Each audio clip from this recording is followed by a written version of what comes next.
নমস্কার প্রিয় দর্শক বন্ধুরা, আশা করি সবাই ভালো আছেন। আমার পাঁচমিশালি রান্নাঘরে আপনাদের সকলকে স্বাগত। আমার আজকের রেসিপি সুজির ভাপা চমচম। এর জন্য কড়াইতে দিয়ে দেব 2 চামচ মতো ঘি। ঘিটা একটু গরম হয়ে গেলেই দিয়ে দেব গুঁড়ো করে রাখা সুজি। সুজিটা কিছুক্ষণ নাড়াচাড়া করে একটু ভাজা ভাজা করে নেব।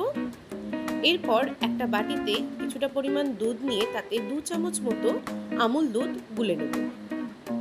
সুজিটা হালকা লালচে করে ভাজা হলে সেই দুধটা আমি দিয়ে দেব।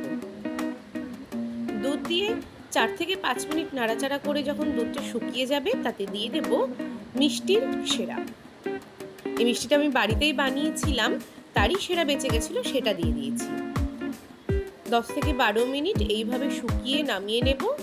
এরপর হাতে একটু ঘি লাগিয়ে চমচমের আকারে গড়ে নেব।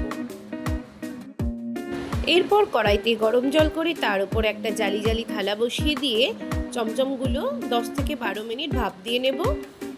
ভাপ দিয়ে নামিয়ে ঠান্ডা করে তার উপরে ছড়িয়ে দেব গুঁড়ো দুধ, আর কিছুটার ওপর আমি ছড়িয়ে দিয়েছি কোকোনাট পাউডার।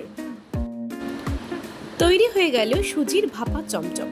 আপনারাও বাড়িতে এইভাবে একবার এই কয়েকটি সামান্য উপকরণ দিয়ে এই চমচমটা বানিয়ে খেয়ে দেখবেন, খেতে দুর্দান্ত লাগবে। ভিডিওটি ভালো লাগলে লাইক কমেন্ট শেয়ার করতে একদম ভুলবেন না, আর অবশ্যই আমাদের চ্যানেলটিকে সাবস্ক্রাইব করে দেবেন।